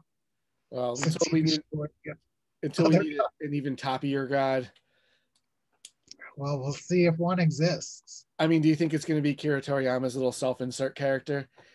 Where he looks like a sniffet with Lego arms. He has so many of those insert characters. I know. Yeah. But, I mean, I guess it's just this proves, like, super proves it, like, it's just never going to end. I mean, there was never any end to like video games and merchandising for it, even when there wasn't a show. Yeah, I mean, it definitely chilled out for a minute there, but now it seems like it's back in full force and will never go away. Yeah, now it feels like when Disney bought Marvel and stuff, or Disney bought Star Wars, it was just like, oh, this is just our life now. Yeah, and I mean, whatever. I mean, I'm not saying that necessarily in a negative way.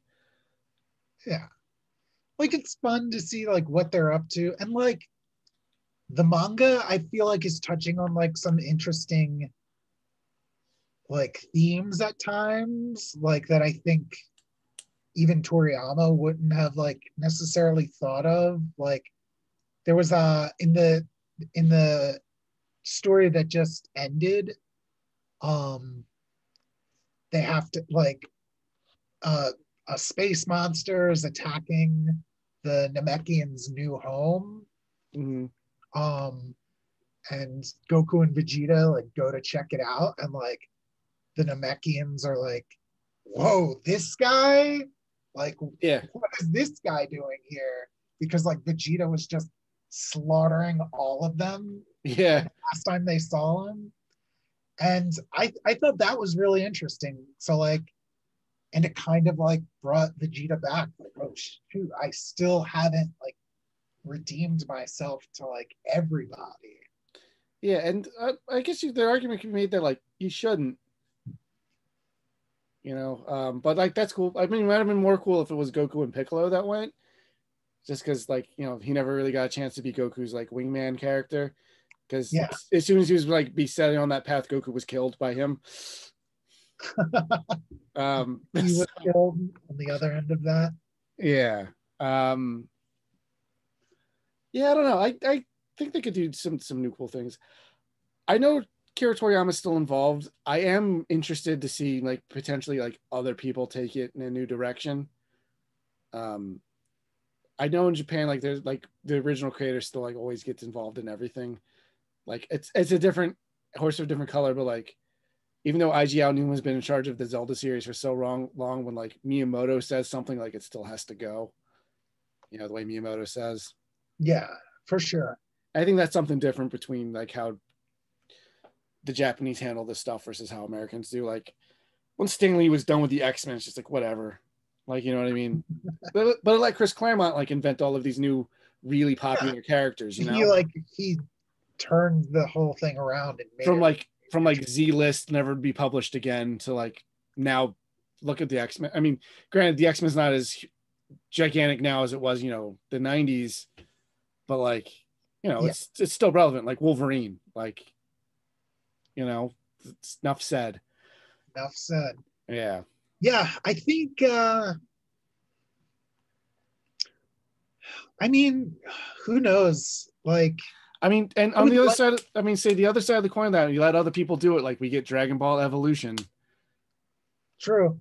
I would like to think, because Toriyama's getting up there. Like, I'm not like worried about him, but like he's getting up there. I would like to think like when he goes, nobody touches it. But I mean, like when Monkey Punch died, they still were making Lupin the Third.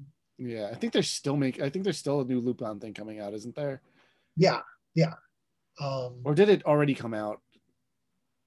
I mean, I don't know if it's over, but there was like a, Lupin Part 5, and Yeah. I know like the 50th anniversary of the franchise is coming up.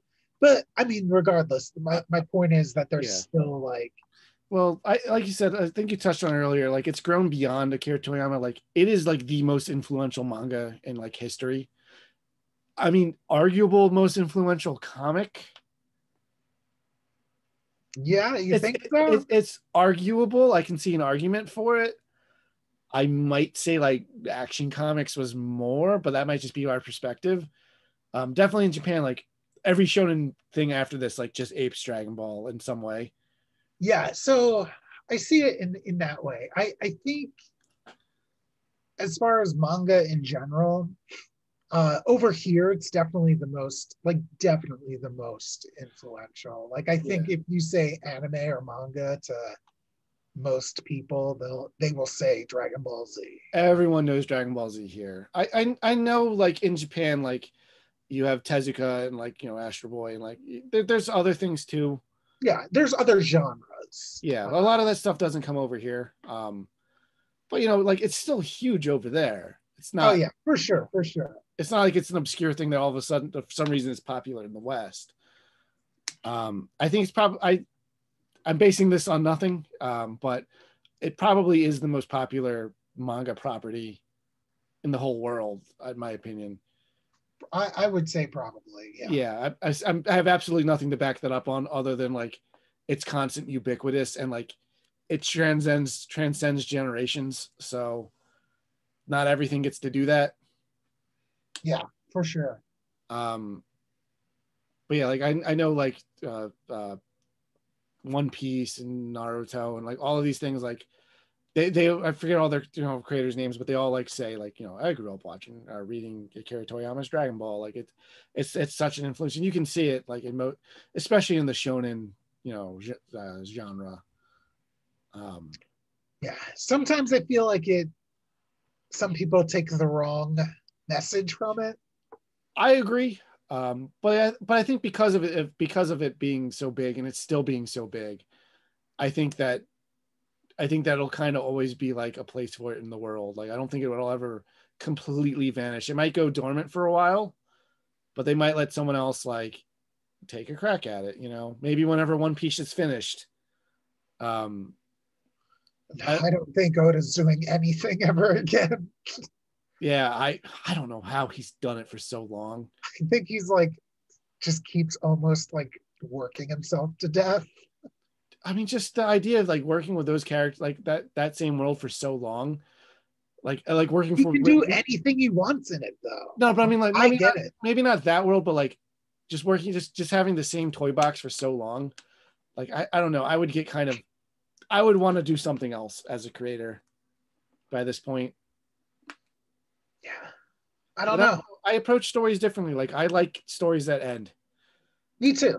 Yeah, and I like character arcs. Like and because of an arc, like it has an end point, which is why I think if Dragon Ball works because even though Goku doesn't, like the characters around him do, and then you can have a rotating cast, and I think that works. But again, we stall out with Vegeta, so yeah. And yeah, I feel like Super tries to like, oh, here's the one that's gonna replace Vegeta, but then like, I don't know. But then Vegeta's like, oh, I need to like hang on to my spot, Yeah. I know everyone's gunning for no one can take number one, so they're all gunning for his spot, being number two. So we need to talk about one of the new transformations, Ultra Instinct. I like the idea of it. I like the idea of Ultra Instinct. I specifically like how it's depicted in the manga. Because it's not necessarily like a tech. So it's like they call it a technique and not so much. I mean, it is a transformation. I mean, he gets different color hair again. Yeah. But that said, in the manga, the first person to use it is Roshi. Yeah, which is cool. Yeah, and it's like he like out of the characters participating in the tournament of power, um, he's on the lower end of that. Yeah. So, but yeah, it's like, and like the idea behind it goes back to like when Mr. Popo was training Goku, like you're making too many unnecessary movements, like Yeah, because he's like running circles around Goku. yeah, and then like Ultra Instinct is like that on the level of the gods, You know. Yeah, I think that's cool. I just wish it didn't have like I get that you probably want a visual representation of it happening. I understand that. I just wish it wasn't another hair color form. Well, you know where changing hair colors came from? No. Is there a reason for that? I just thought it because it looked neat. So Toriyama didn't like how much time it took to color Goku's hair in every week. That's awesome. So he was like, oh, well, like, if I can just make him so powerful his hair turns white, because yeah, the comic's black and white. Yeah. Yeah. And yeah, it was always like meant to be white. Yeah. So that's how Super Saiyan was invented. Because he didn't want to color Goku. I mean, I love that Toriyama like does not take this stuff seriously. Like us having this conversation is taking it way more seriously than I think he ever did. Yeah. Which is why I love it too. Which is why one of the reasons, like, all right, this is a pet peeve of mine is like who would win fights and debates, because ultimately it never matters. But the people that always like get really mad in the store, because everyone wants to ask me, because it's like I work in comic book store, it's like, oh, Goku would beat this and that. I'm like, I'm always like, but it's always like, yeah, it's just like, but people like try to like rationalize it and like do all these things. Like even Toriyama like points out with like power levels and like it's meaningless. It's like Goku would beat Superman for this and that reason. I'm like, is it being published by DC? Then like they also really wouldn't like try to destroy each other, like because he's a nice guy. They're both nice guys. They would just want to. Goku would just want to fight him. I think Superman would just be annoyed. Like I don't know. I always find those to be like a pointless exercise. It's just going to come down like the only times like Batman always beats Superman because they fight in Batman comics where Batman is the main character. So of course he's got to come out on top. Like if Superman wanted to, he could just flick him into the sun and he'd be dead. Yeah, exactly. There's like nothing he would be able to do to stop him. He could have kryptonite and could blow him away. Like whatever. That's what I'm saying. Like, yeah, you can like Goku shoots like galaxy destroying laser beams. If you wanted to like get that technical with it. I don't know where I'm going with this rant, but it's just something to consider. But just like Toriyama doesn't take it that seriously, and honestly, like no one should. It's fun. Like I don't know. That's so probably my biggest pet peeve about Dragon Ball is the way it's marketed here in the West. Like people get like the wrong idea of it. It's goofy. It's not meant to be taken seriously. Oh yeah, all their names are Goku got puns for names, Yeah. And Goku like captured a criminal who was a rabbit man and his flunkies, and then extended his pole to the moon and set them on the moon. But then like all of a sudden, like him breathing in space is like a problem when he's fighting Frieza. Like, it's dumb. Like, just enjoy it. It's like fun. Yeah, and I think that's why like a lot of people in I think the fan base in the West, at least growing up, did not like the early Dragon Ball stuff where it's goofy like that. And like I kind of always liked it more because it's so much more visually and different from other like the later stories, and like you get like it's so many different settings like and different problems to overcome. Like my favorite Star Wars movie is A New Hope. I just like going on adventure, rather than just smashing each other. That's why we'll have this debate on a later one, because I know John loves the prequels and he loves specifically the lightsaber fights, but it's like they go on for so long and it's so pointless. Like I don't ultimately, it doesn't matter that they jump through 5 million lava robots. Obi-Wan beats Anakin. That's all it needs to happen. Like, you know what I mean? Like, not saying he just kills him and like hits him in one blow and that's the end of it, but like that's a big problem I have with modern superhero movies. Like they fight for like 40 minutes at the end and it's just a noise festival, and it's just like, yeah, and just like I have nothing wrong with like a long fight, but you got to keep it like interesting. yeah, Like that, and like Dragon Ball Z fights, especially when it comes to the anime, and it's Yeah. just like looping footage of it's a much bigger problem with the anime, because it's just the nature of anime in general. They reuse a lot of footage over and over, so it's a lot of like lines like they're zipping in and out and just moving and just punching and blocking. You get so much of that, and it's just like, all right. And you have to do it for 20 minutes. Yeah, and it's just like that. Like everyone like hates on the Naruto anime, myself included, because Myself also included. Filler. I got pretty far into the filler and I was like, I can't stand this anymore. Yeah, but like Dragon Ball's filler is like people squatting and charging up for an episode, fights just like going on and on and on. Mm-hmm. But really only like one thing happens, like per episode, if you're lucky. Yeah, sometimes things don't happen. Like they sit around and talk about how much trouble they're in over and over again. Yeah.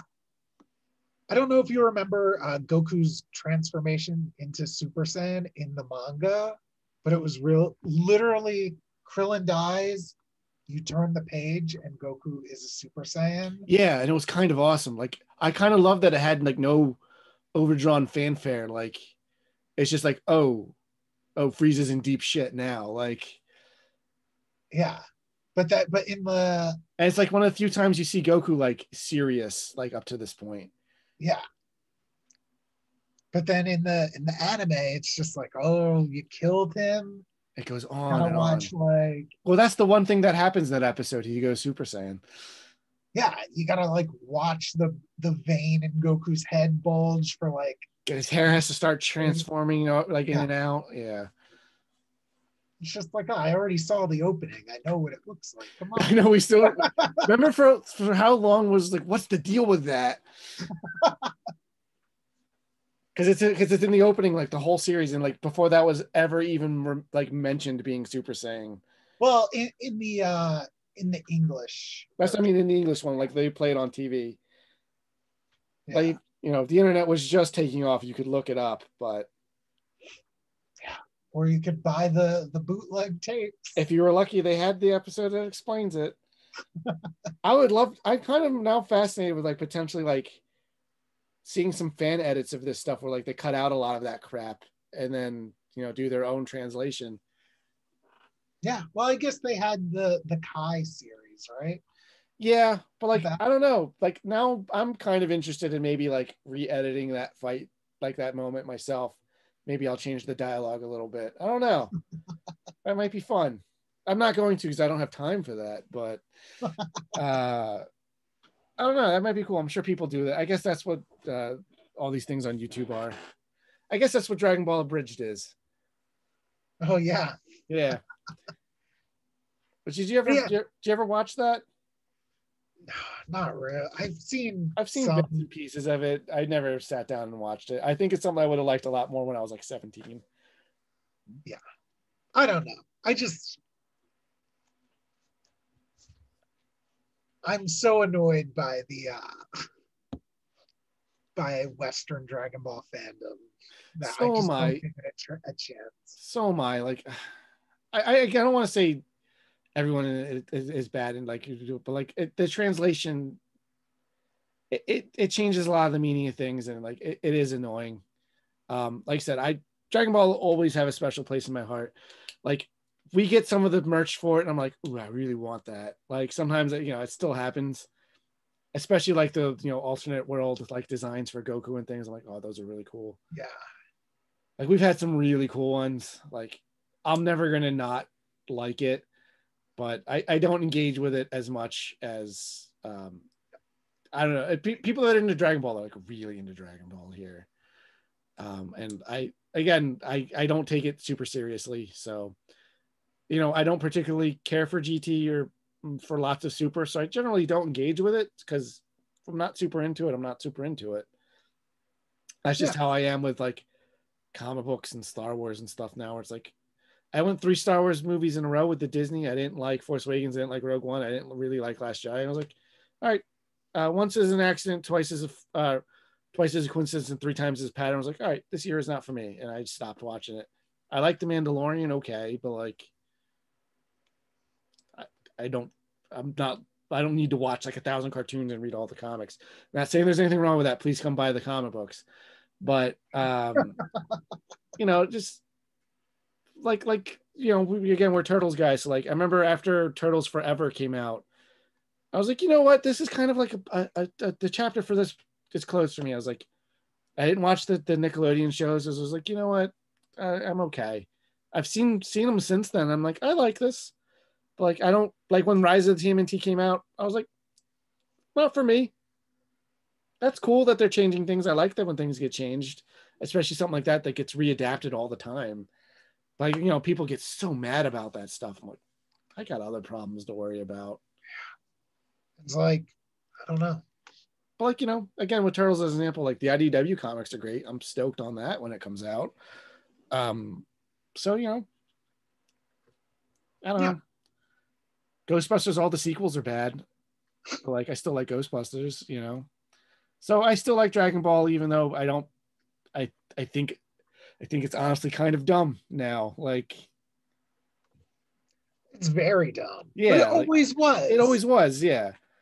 But it was just like a silly little like adventure comedy thing. And then it just like went off the wall. It went over 9,000. Yeah, exactly. Which is, I don't know. There's always going to be a charm to it. Like, I can't hate anything that's got Akira Toriyama's art on it. Some about his art is just so inherently charming. He's very good at what he does. You were telling me they're doing a new publication of a bunch of his short stories that never got released here. Oh yeah, Toriyama's Manga Theater. It's a bunch of, I think it's like pre-Dragon Ball and maybe during Dragon Ball, a bunch of short stories he did. Because he's done, I've read a couple of his other stuff. I've never read Dr. Slump, but I've seen enough of it via you. But like, I read Sandland, which was really cool. I wish that was more of that. Yeah, I loved Sandland. I love oh wow, why can't I think of what it's called? What's it about? I don't know, just like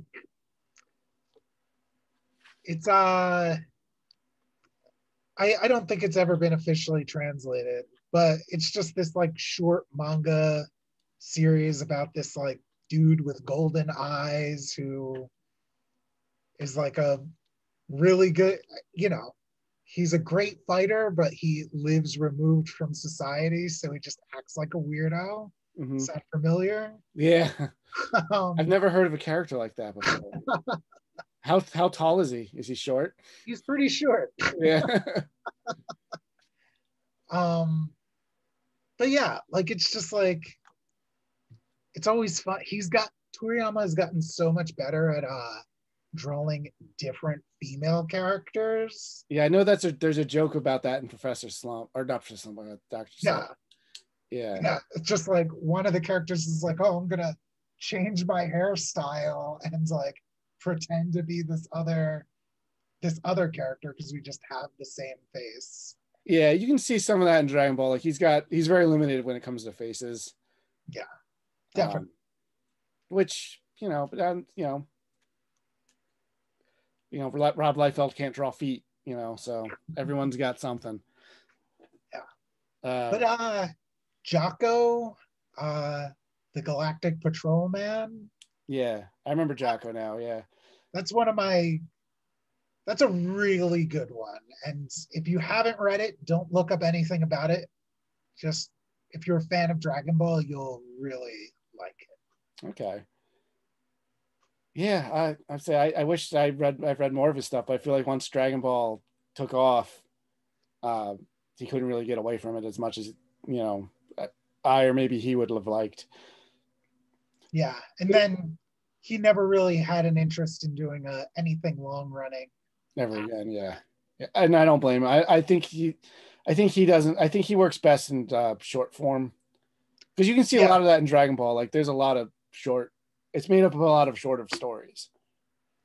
Yeah. And I mean it just stinks being in the West. Like the one shots are much less marketable than like long epic series for whatever reason. Yeah, well, because it's over here. It's Dragon Ball is the marketable thing, not Akira Toriyama. Yes, Like, exactly. I mean, look how badly Dragon Quest has done here for so long. You know. Yeah, that's But, true. I mean, the old NES box art, like they would change the art. It wasn't his art on the covers and stuff. I don't think it was until Dragon Quest 7 on PlayStation 1. Yeah, I think you're right. Yeah. But we don't think we got 5 and 6 here, did we? No, Yeah, because they would be not for until Super like Nintendo. DS. Yeah. Era. But like I don't know. I love his Dragon Quest designs. I love his monsters in general. Like again, there's a lot of that stuff in the beginning, and then once they go to space, like they lose a lot of that. I mean, you get a lot of like humanoid aliens, but like I love Yeah, like they're pretty one note. I like a lot of big weird dinosaurs and like just weird blob men like things. I don't know. There's a lot more variety. Yeah, for sure. I don't know. Anything else about Dragon Ball? No, man, I don't know. I mean, I'm sure we'll come back to this because I know a couple of people that are going to have strong opinions if they listen to this podcast. Oh, well, yeah. But yeah, we'll talk about it again, I'm sure. I mean, the reason we did this episode is if you listen to our last episode, you guys mentioned, all of your manga influences. And then we point out that we haven't talked manga at all. And I was like, hey, we've been talking Dragon Ball for 20 years. Let's talk about it on camera for once. But yeah, ultimately, like, I would say give the manga a shot. It's long, but it's not nearly as long as a lot of other manga series is. And it reads quick. It goes down smooth. Like it's not like there's a ton of like text. Yeah. And like I almost can't recommend it for all ages. Yeah, there's some stuff where it's like you can't really be a kid and read it. I really wish I could, because if they just edit around that, like it would be fine, which I know they've done in the Funimation stuff. Goku's naked quite frequently. Even that's whatever. Kids are naked. Oh, true. But, like there's some uncomfortable stuff. Basically, Roshi is the worst person alive. Oolong's probably worse. Oh, yeah. Oolong is gross too. I don't want to say what he tries to do at one point in it, but it's uncomfortable, and it's unnecessary. That is a trope that I have problems with a lot of manga.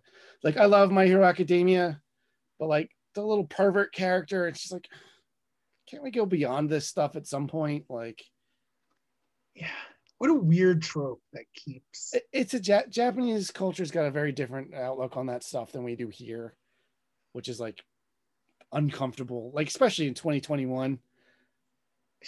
Yeah, like yeah, I don't know. Yeah, there's a couple things, but overall it's like can be enjoyed by almost anybody.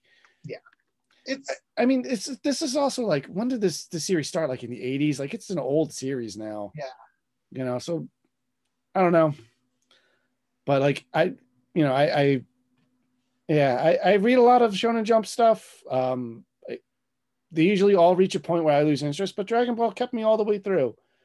And it's not just because I watched the anime younger and then I was like, oh, I can read the manga now. It is genuinely interesting and charming, and like the characters are very likable and the world's very fun. You know, and what more can you ask for in any kind of comic book? Exactly. You'll get really used to reading from right to left. It's once you get a couple pages in, it's second nature.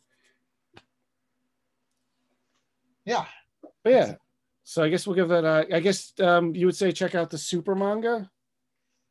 Give it a shot. See what's up. It's my favorite form of super. It starts a little weird, and I feel like it assumes it adapts the first movie, but like very quickly, and then it skips the second movie, but treats it as if it happened. Okay. And then it also skips the Brawly movie. So I guess you got to watch the movies and the manga. Yeah, that's weird, but you know, cool. It's a different situation than manga's usually created in. I think the Tournament of Power is like worth reading and watching. Like some of the animation Tournament of Power is awesome. Yeah. Like that fight scene you showed me, like I was like, man, even out of context, I was like, this is cool. I was just like, whoa. Yeah. Yeah. Check it out. It's fun. Yeah, so this episode went longer than I think we were intending it to, but there's a lot to talk about. I mean, we haven't even talked about video games. We'll save that for another one, though. Yeah.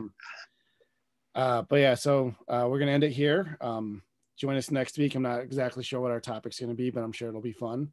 I know we have a bunch of things planned for March that I would like to do. We might record some of them ahead of time because we're going to have some big store news coming out soon. I don't know if it's been announced yet by the time I post this, but we'll see. So until next time, be safe.